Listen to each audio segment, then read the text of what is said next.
Seattle Realtor. Chapter 1. The Lake Appointment. Jamie was 10 minutes late, which for her felt like an hour. She slammed the car door shut with her elbow, both hands busy juggling a leather folder, a stainless tumbler of lukewarm coffee, and a child's sock that had somehow clung to her blazer like a Velcro badge of motherhood. Her heels clicked too loudly on the lakeside walkway as she hustled toward the vintage cedar-shingled house perched above the water. And then she saw him. Tall, athletic, wearing a cream cashmere sweater and crisp jeans like he'd stepped out of a lifestyle magazine titled Relaxed Rich. He was standing on the dock, hands in his pockets, face tilted toward the lake like it had just whispered something profound. Jamie glanced down and cursed under her breath.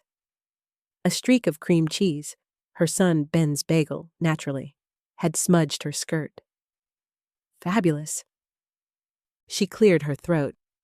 "Mr. Reed? Jamie Keller, your realtor. Sorry, I'm—" "Running a human life?" he said, turning to her with a smile that was too calm for the chaos she carried. "You're good." That stopped her. Most of her clients huffed or grumbled when she was late. This one looked like he'd just finished meditating with the lake. If this story is already tugging at something in you, hit that subscribe button. We share real, raw, and inspiring stories every week, the kind that stay with you long after the video ends. So if you're into heartfelt journeys and gentle breakthroughs, you're in the right place. "Thanks," she said, brushing at her skirt. Traffic was Seattle. He nodded. "I used to get upset about traffic. Now I just build it into my expectations. Less stress." Jamie blinked. What was this, Zen and the Art of Real Estate? She launched into her usual polished script. "This property's a 3-bed, 2-bath with 60 feet of lake frontage and a dock that was redone in 2021.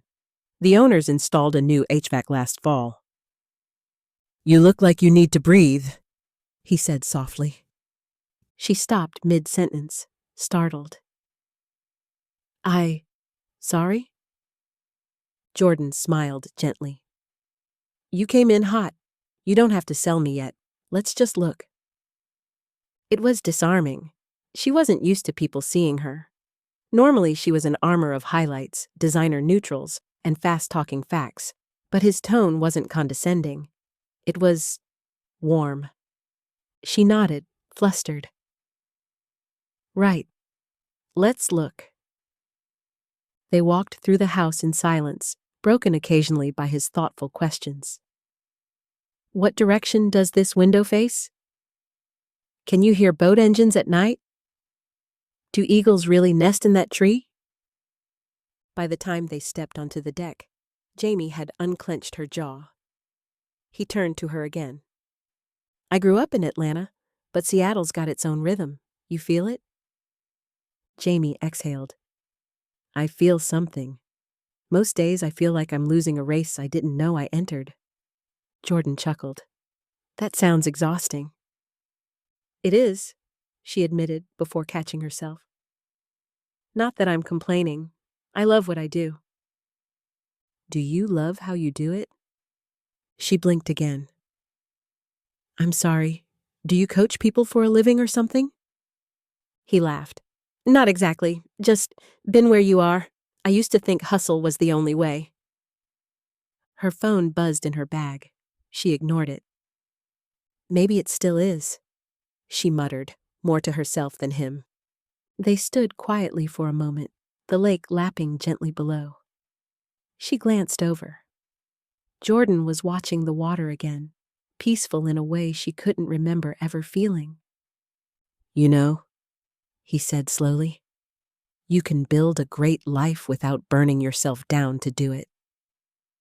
She didn't reply, but that sentence landed like a stone tossed in the smoothest of watersel.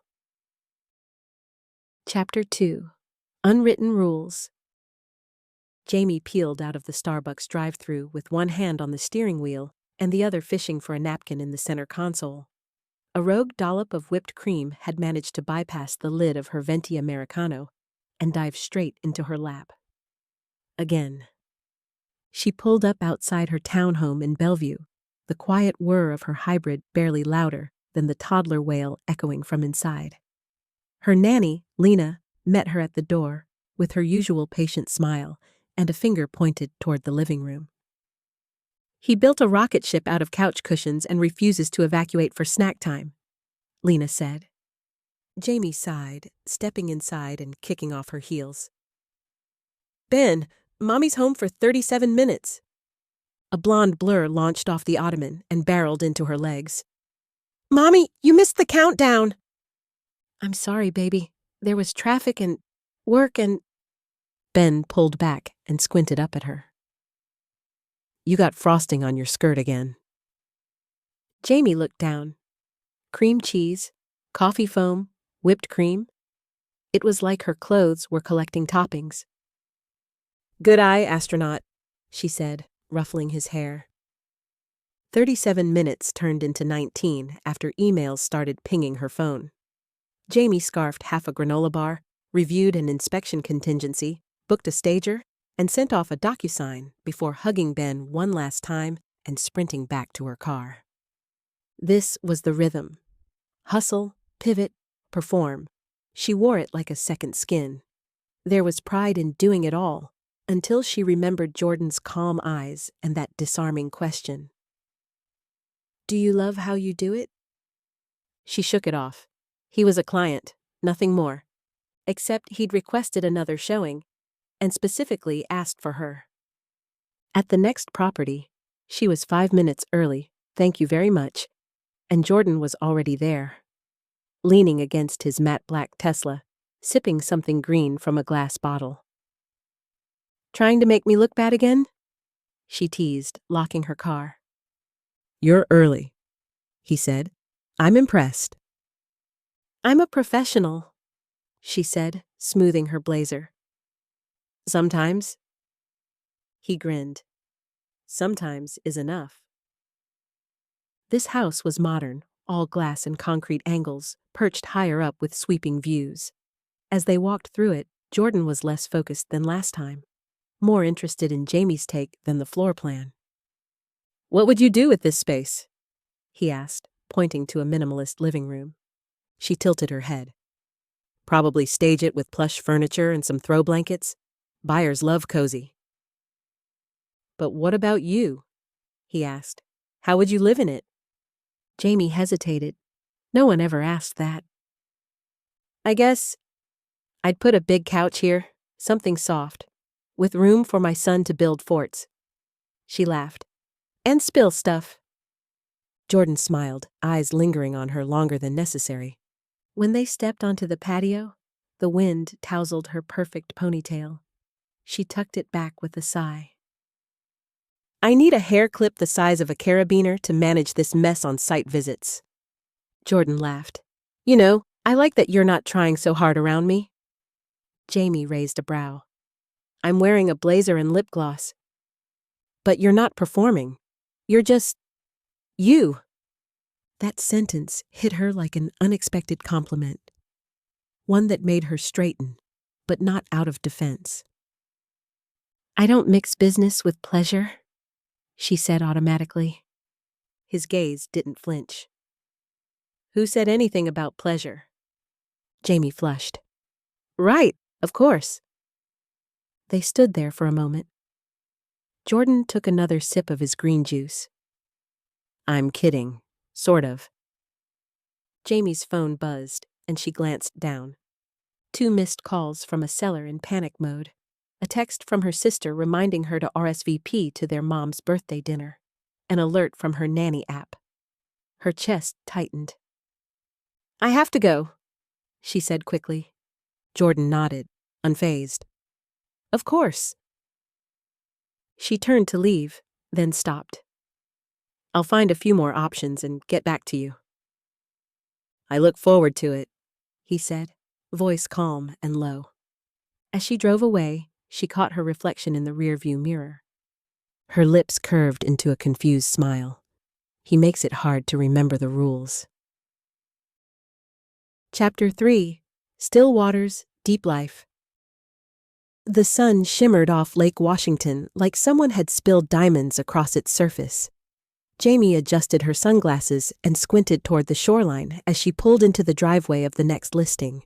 This one was her personal favorite, a mid-century modern with warm wood tones and a kitchen straight out of a design blog. It was also way out of her personal price range, which made showing it to wealthy clients both exciting and a bit soul-crushing. Jordan's Tesla was already parked out front, but he wasn't leaning on it this time.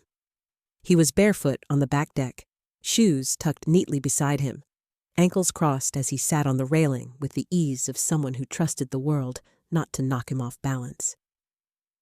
Jamie stepped out of her car, clipboard and water bottle in hand, and made a mental note to be cool. She had a job to do, and no amount of radiant ex-basketball player energy was going to throw her off. "Hope you don't mind, I came around back," Jordan called out. "I couldn't resist the view." "I've heard worse crimes," she said, smiling despite herself. They walked through the house, but he kept drifting toward the windows, the water, the light. "You know," he said, resting a hand on the kitchen island, "if this place had a little recording studio in the den, I'd never leave." Jamie tilted her head. "You play music?" Jordan chuckled. "No, but some of my friends do. I host gatherings. We all bring something to the table. Wine, ideas, bad jokes. Creative energy does a lot for the soul." Jamie raised a brow. "You're not what I expected when I saw a crypto investor on your intake form." "I get that a lot," he said easily. "I used to be all in on the hustle. NBA, rehab, fast money. I thought my value was in what I produced." He paused, then met her gaze. "But I crashed. Twice. Physically and emotionally. It wasn't until I started asking better questions that I started building a better life." Jamie tried to keep her expression neutral, but something about his words struck a nerve. She thought of the panic attacks she never mentioned, the bags under her eyes she covered with concealer, the quiet guilt of missing bedtime stories. "Better questions like?" she asked, softer now. "Like, what do I really want to feel? What pace lets me be kind and still win? What if ease and excellence could coexist?" She swallowed hard. "I ask myself, what would it look like to live the life I don't need a vacation from?" Jamie gave a half laugh. "You sound like a podcast." "I am a podcast," he said with a wink. "Balance over burnout. 5 episodes, wildly underrated." She laughed more than she meant to, and that sound, it surprised her. She hadn't genuinely laughed in days. "You okay?" he asked, studying her. She blinked. "Yes, just, I don't get a lot of clients who make me think this much." "Maybe that's the problem," he said, still smiling. "Maybe you've built a life where you're always the teacher. What if it's time to be the student for a minute?" That silence between them grew again, comfortable but charged. Jordan looked out at the lake. This view, this quiet, it's not just about money, it's about alignment. Jamie turned her gaze to the horizon too. "Alignment sounds like something chiropractors say when you're about to pay extra for something you don't understand." Jordan laughed, his whole body relaxing. "Fair, but still, worth exploring." As they walked back toward their cars, Jordan reached for his shoes but paused. "Hey," he said, voice lower now. "Let me know when you want to see the house I actually want to live in. I've got one more on my list." Jamie narrowed her eyes. "Oh? You've been holding out on me?"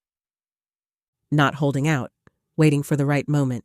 And maybe," he tilted his head, playful, "the right realtor to see it with." Jamie smiled. "Well, I hope she's available." He grinned, slipping on his shoes. Me too. Chapter 4.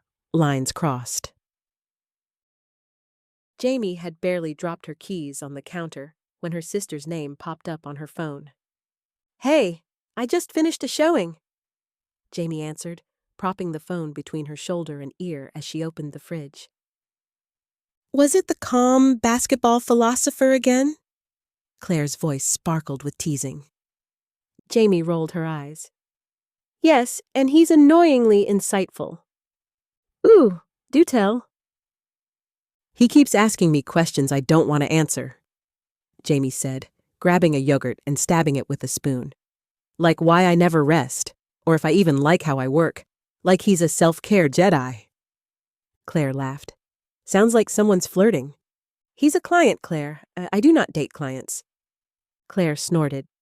"You also said you wouldn't cry in front of a seller, and we all know how that inspection report went." "That was one time," Jamie groaned. "Anyway, it doesn't matter. He's buying a house soon. I'm just helping him find the right one and then moving on." Which was mostly true. Except the truth had started to shift. Every time Jamie met with Jordan, the line between business and something else blurred. She found herself lingering in conversations, looking forward to the way he made her laugh without trying, feel seen without judgment. She hated how much she liked it. So when Jordan texted her 2 days later, "Found one? Want to see it tomorrow?" She felt a strange twist in her stomach. Anticipation? Nerves? Both? The house was unlike the others. A hidden property nestled in the trees, private dock, ivy creeping along the old stone chimney. It wasn't flashy. It was intentional, like someone had designed it to breathe. "I've been watching this one," Jordan said as she stepped out of her car. "Was waiting to know if it felt right." She looked at the house. "And now it does?" He shrugged. "Feels like somewhere I could grow." They toured the space slowly, without much talk. At one point, Jamie touched the smooth wood beam above the kitchen and thought about birthday candles and cozy dinners and quiet Sundays. Not hers, his. She saw him living here, hosting his weird podcast circle friends, laughing in that low, warm way, being still. He stopped in the sunroom, facing her. "I want to buy it." Jamie blinked. "Okay, I'll get the comps and we'll—" "No," he said gently. "I want to buy it. Full price. Today." She tilted her head. "You sure? That's quick." "I don't always move fast," he said. "But sometimes you just know." She nodded, pulled out her iPad, and started tapping the screen. Jordan stepped a little closer. "There's one other thing," he said. She looked up. "I'm officially not your client anymore." Jamie blinked. "What?" "I'm buying the house," he said, voice steady. "Then I'm firing you, because I want to ask you out, and I need it to be clear." Jamie stared at him. For a moment, the world shrunk to the sound of birds outside and her own thundering heartbeat. "I don't know if I have time to date," she said carefully. "My life is chaos." Jordan's smile softened. "Maybe dating me could help change that." Jamie felt her throat tighten. Her fingers tightened around the stylus. "Can I think about it?" "Of course," he said. "No pressure, just an invitation to try something new." Later that night, she stood over the sink, watching Ben play with a flashlight on the floor, giggling as he made shadows dance. Her phone buzzed again. "Claire, naturally." "So, did he finally ask you out?" Jamie smiled. "Yes, and he fired me first." Claire responded instantly. "OMG, that is the most romantic boundary crossing I've ever heard." "Say yes." Jamie stared at the message, then down at her reflection in the kitchen window. Maybe Jordan was right. Maybe saying yes wasn't the beginning of losing control. Maybe it was the beginning of finding something better. Chapter 5, Boat Day. Jamie almost backed out. Twice. She stood in front of her closet that morning, holding a one-piece swimsuit like it was radioactive. The thought of being on a boat with Jordan and his friends, laughing, relaxing, existing without an agenda, was enough to make her palms sweat. She wasn't built for this. She was built for polished closings, color-coded calendars, and shoes that made her feet scream by noon. But when she'd told Claire about the invite, her sister had practically shoved her into the lake herself. "Go," she'd said. "You haven't laughed, really laughed in months. And Jordan? He's hot, emotionally intelligent, and thinks you're magic. You don't have to marry him. You just have to float." So here she was, climbing aboard a sleek white pontoon tied to a private dock on Lake Washington, wearing denim shorts over her suit and the world's most oversized sunglasses. Jordan stood at the helm in board shorts and a navy baseball cap, waving her aboard. His smile was easy, as always. "You made it." "I did," she said, gripping the railing like it was her safety net. "This is nice." He raised an eyebrow. "You sound terrified." "I don't know how to do nothing," she confessed. "Good," he said. "That's what today's for." There were 6 others on board. 2 couples, a single woman in a linen romper named Talia, and a guy named Wes who made dad jokes every 10 seconds. Within minutes, someone handed Jamie a sparkling water and a bag of kettle chips, and before she knew it, the boat was gliding away from the dock. No cell service, no schedule. Just sunshine, wind, and the kind of laughter that didn't require performance. She sat near the bow, feet stretched out, the lake air undoing knots in her shoulders she didn't know she had. Talia flopped down beside her. "So you're the Jamie," she said, grinning. Jamie blinked. "I am?" "Jordan's talked about you. The high-energy realtor with perfect hair and no off switch." Jamie groaned. "Oh, great. I sound exhausting." "No," Talia said.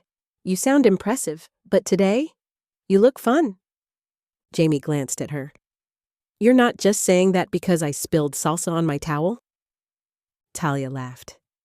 "Actually, that made me like you more. Real estate agents usually make me nervous. You're easy to breathe around." Jamie was quiet for a moment. Then, "Thanks. I don't usually get that." "Well, you should," Talia said. "And if you're still working, I'd love your help. I've been looking for a place near Green Lake." Jamie smiled, surprised. "I'd love that." Later, anchored near a quiet cove, Jordan dove off the back of the boat with Wes, both surfacing with boyish grins. Jamie laughed as they splashed each other like teenagers. It was wild, how normal he seemed for someone who once played in packed arenas.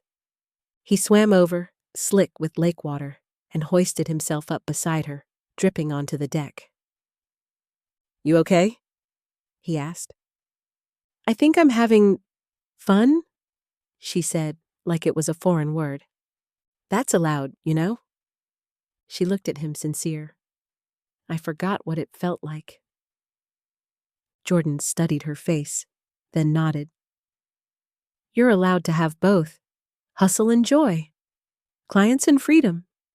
You don't have to choose." As the sun dipped lower and the boat slowly made its way back toward shore, Jamie wrapped herself in a towel, hair damp, phone still untouched in her bag. She didn't miss it, not even a little. Still with us? This is the kind of story we share every week. Hit subscribe to follow along. Chapter 6, The Buffer. Jamie's alarm still went off at 5:45 a.m., but now, instead of launching into emails before the coffee brewed, she pulled on leggings, laced up her sneakers, and slipped out the front door while the world was still quiet. The walking trail near her condo hugged a greenbelt with dew-slicked trees and the occasional rabbit darting into the brush. At first, it felt indulgent. She had listings to prep, contracts to review, and a kid who would wake up needing breakfast and Legos. But something shifted that first week. The morning walks became a buffer, a gentle runway into her day. She returned home clearer, calmer, and oddly more productive. She also stopped taking client calls after 6 p.m. It wasn't some grand announcement. She just began letting unknown numbers go to voicemail and responding with cheerful next morning emails. A few clients pushed back. One threatened to fire her. Another didn't even notice. And to her surprise, the dream clients, the ones who trusted her, respected boundaries, and didn't treat her like a 7-Eleven, started showing up. Like Talia. Jamie had taken her on 3 showings already, and each time, it felt less like work and more like fun. They swapped favorite latte spots, laughed about bad online photos, and even ran into a dog named Beyoncé that neither could stop talking about. "I feel like I'm working with a friend," Talia had said on their last outing. "It's so different from the last agent I had. She was so frantic." Jamie smiled, both flattered and stung. "Yeah, I used to lead with frantic." That night, she tucked Ben into bed without her phone in the room. He insisted on reading The Very Busy Spider, which she took as a small, ironic nudge from the universe. "Mommy, are you busy tomorrow?" he asked sleepily. Jamie smoothed his hair. "A little, but I made room for pancakes." "Yay," he whispered, already drifting off. She lingered, watching his face relax in sleep. It was a look she hadn't seen in herself for years. Later, she curled up on the couch with tea and no laptop in sight. Jordan FaceTimed her just as she pulled the blanket over her lap. "You look cozy," he said. "I am cozy," she replied, proud. "Big day? 3 showings, 2 offers, 1 new client." She paused. "All without checking my email past dinner." He grinned. "Look at you, building a balanced empire." "I'm trying," she said. "And honestly, I like myself more this way."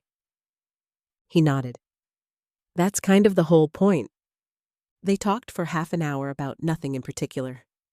Ben's new obsession with making waffles, Jordan's upcoming guy's trip to Whistler, a podcast episode she finally had time to listen to.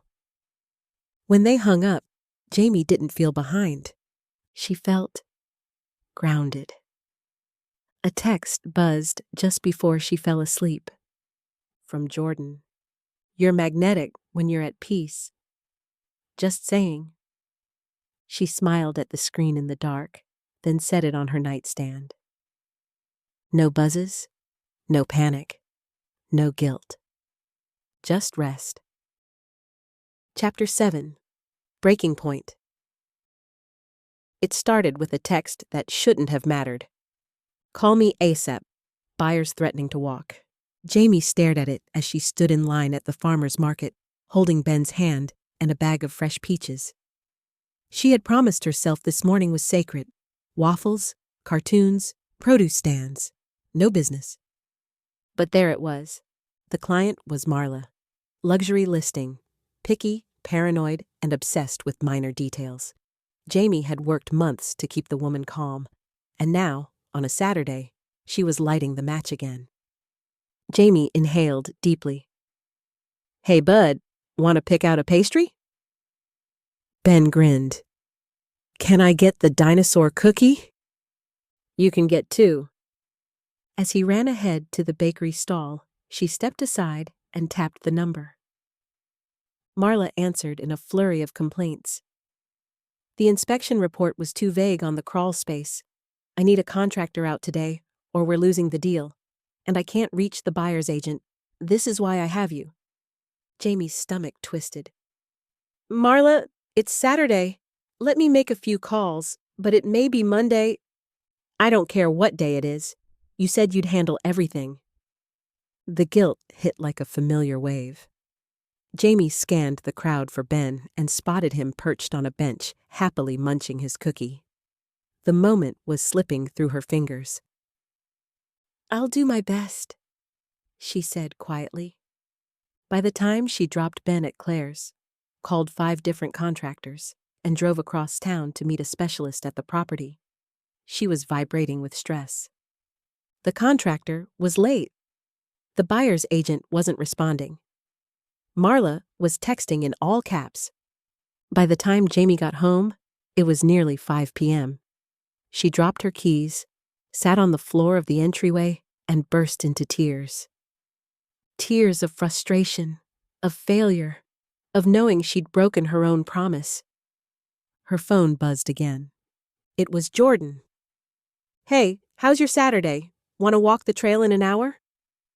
She didn't respond. A minute later, another buzz. "Actually, I'm coming over. Don't panic. Just be home." 15 minutes later, he was at the door, holding 2 smoothies and wearing joggers like the world hadn't just ended. Jamie opened the door, red-eyed, wrapped in a blanket. "Hi." "Hi," he said softly, stepping inside. He handed her a smoothie, sat beside her on the couch, said nothing. For the first 5 minutes, she didn't talk, just sipped and sniffled. Finally, she whispered, "I broke all my rules today." He nodded. "Yeah, I figured. I feel like I failed, at boundaries, at motherhood, at balance." Jordan set down his cup and looked at her.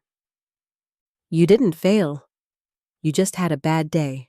And bad days don't mean you're broken. They mean you're human." She stared at him. "I felt like I was back at square one."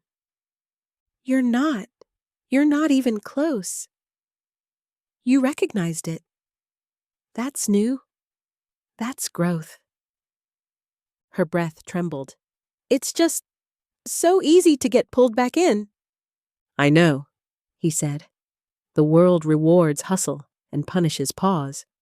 But your peace is worth protecting." Jamie laid her head on his shoulder. He didn't flinch, just leaned into the moment with her.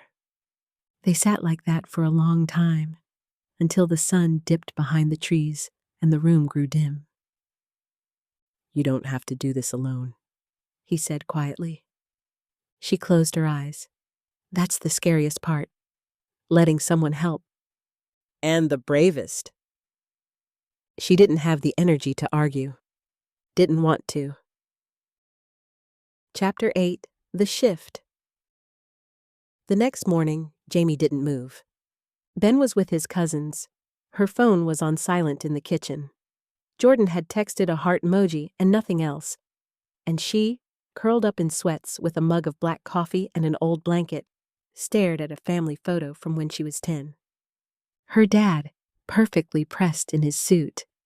Her mom in pearls.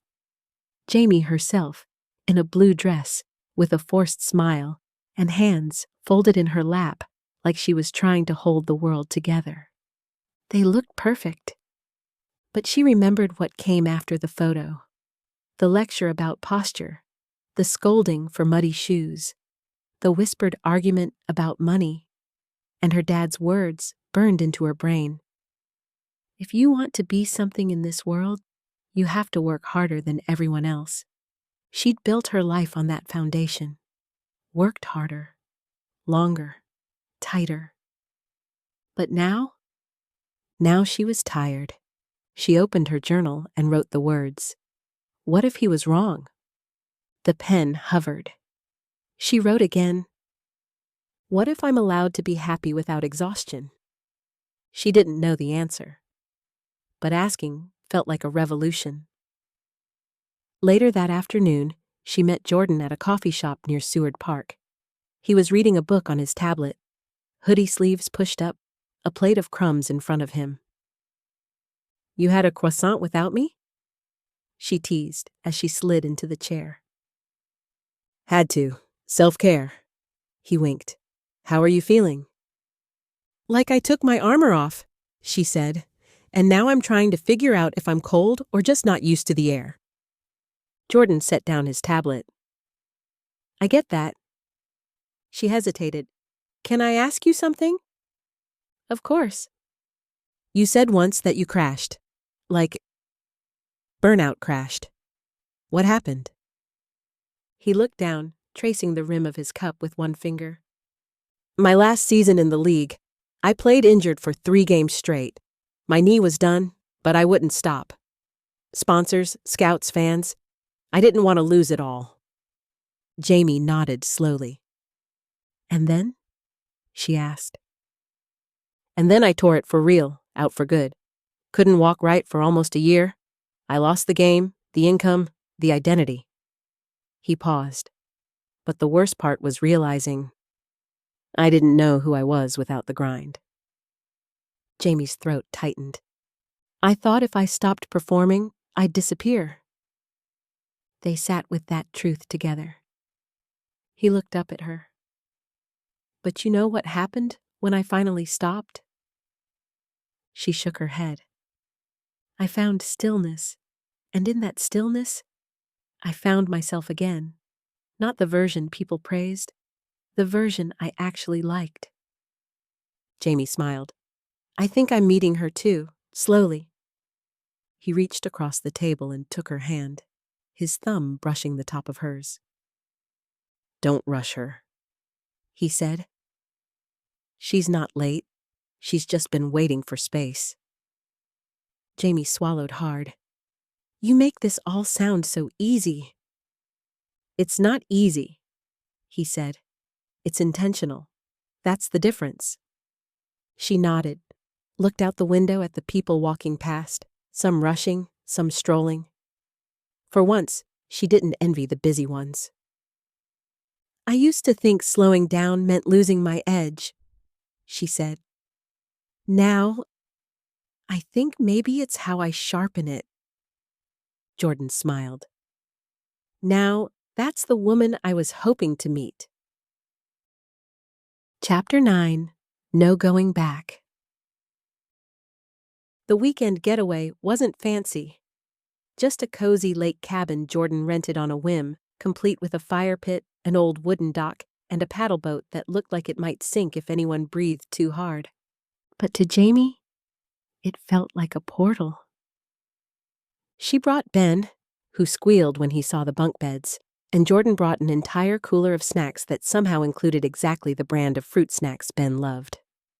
They spent the first afternoon doing nothing of consequence, roasting hot dogs, skipping rocks, and playing cards on the porch. No timelines, no client calls, just sun and silliness. Ben adored Jordan. That much was clear.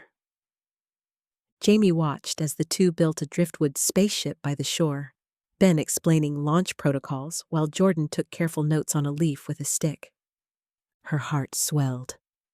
That night, after Ben was tucked in with a flashlight and a dinosaur, Jamie and Jordan sat by the fire, wrapped in blankets, stars pinpricking the water like confetti. I never had this growing up, she said quietly. Quiet. Peace. Someone who makes life feel safe. Jordan looked at her. I never had someone who let me into their chaos, not until you. She laughed softly. Pretty sure I came with a warning label. I read it, he said, eyes crinkling. Still bought the product. They sat in silence, the fire crackling.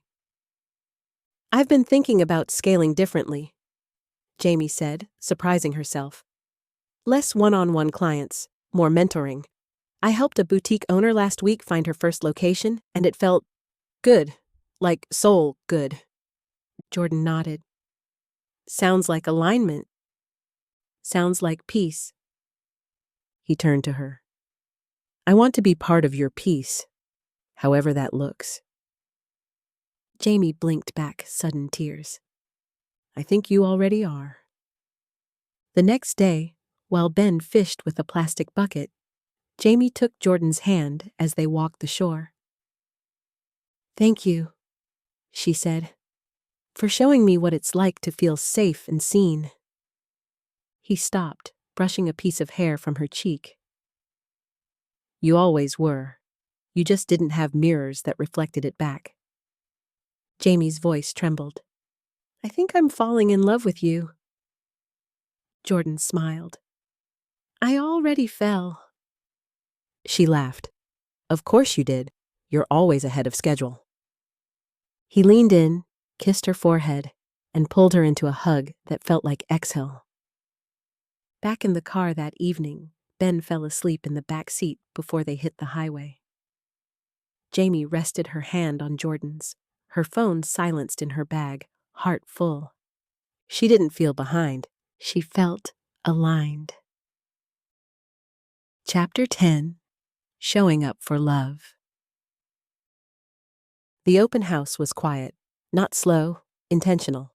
Jamie had spaced the showings by design. No back-to-back madness, no rushed explanations, no emails fired off between doors opening. Just calm, one client at a time. Talia had brought her best friend to see the craftsman near Green Lake.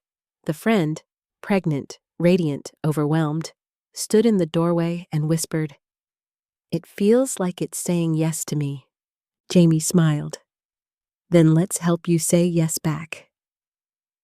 After they left, Jamie lingered in the living room, the scent of lemon and wood polish in the air, sunlight sliding through the sheer curtains. Her phone buzzed, but she didn't check it. Not yet. This was her life now. Still ambitious, still organized, still professional, but centered. She made her way home, pausing at Ben's school to watch him sprint across the soccer field with his backpack flapping and his grin wide. "Mommy!" he shouted, racing to her. "Guess what? I got picked to be the line leader tomorrow." Jamie knelt down and looked him in the eyes. "That's amazing, buddy. You're going to lead the best line ever." On the drive home, she didn't check her texts. They sang along to the radio instead. That evening, Jordan pulled up in his Jeep, Ben already squealing from the window. "We have ice cream and a dock date, right?" Jordan asked, stepping out with a small cooler.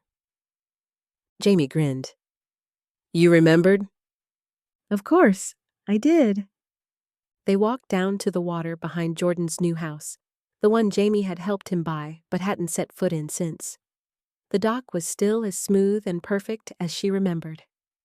Ben ran ahead with a cone in one hand and a juice box in the other, narrating his own pirate adventure. Jordan reached over and gently laced his fingers through Jamie's.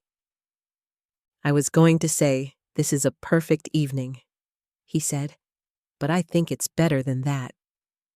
Jamie turned to him. "It's real. That's better."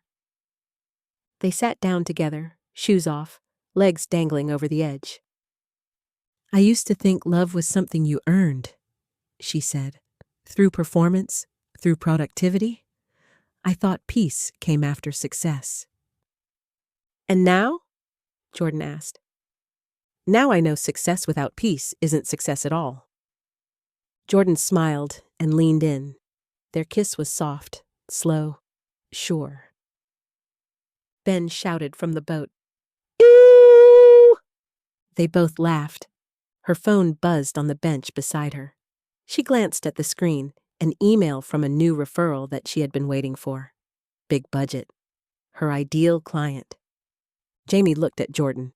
"Go ahead," he said. "I'll wait." But Jamie smiled, turned the phone over, and watched the last light shimmer on the lake. It can wait. If this story spoke to you, there's more where that came from. Go ahead and hit subscribe so you don't miss the next chapter in this journey, or the next story that just might be yours in disguise. Thanks for listening, and we'll see you in the next one.